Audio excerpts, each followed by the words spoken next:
ప్రభుత్వ బ్యాంకుల్లో ఉండేటటువంటి వాళ్ళకి అదేదో నా జీతం నాది, మిగతాదంతా పైయోడు చూసుకుంటాను, నాకేంటి సంబంధం అనేటటువంటి నిర్లక్ష్యం ఉంటుంది. ప్రైవేట్ బ్యాంకులో ప్రతి ఒక్కళ్ళు బాధ్యతగా చేయాల్సిందే, లేకపోతే ఉద్యోగం ఉండదు అన్నటువంటి భయం ఉంటుంది. దాని ఇంపాక్ట్ ఆస్తులు లాభాల విషయంలో ప్రభుత్వ రంగ బ్యాంకుల కంటే ప్రైవేట్ బ్యాంకులే అధికంగా సంపాదించినాయంట.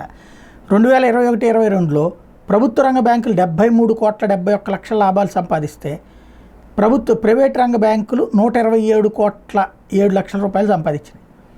అట్లాగే 2022-23లో ప్రభుత్వ రంగ బ్యాంకులు 84,55 కోట్ల రూపాయలు లాభాలు ఆర్జిస్తే, అదే సందర్భంలో ప్రభుత్వ రంగ బ్యాంకులు వచ్చేటప్పటికి ప్రైవేట్ రంగ బ్యాంకులు వచ్చేటప్పటికి 140.14.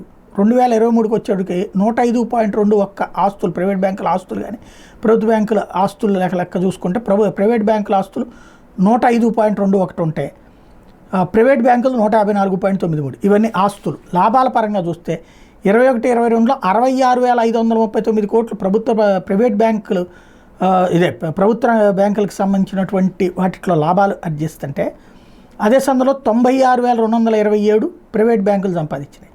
2023-24 నాటికి 1,41,201 కోట్లు ప్రభుత్వ బ్యాంకులు లాభాలు ఆర్జిస్తే, ప్రైవేట్ బ్యాంకులు 1,75,298 కోట్లు ఆర్జించినాయి. ఇది తాజా గణాంకాలు.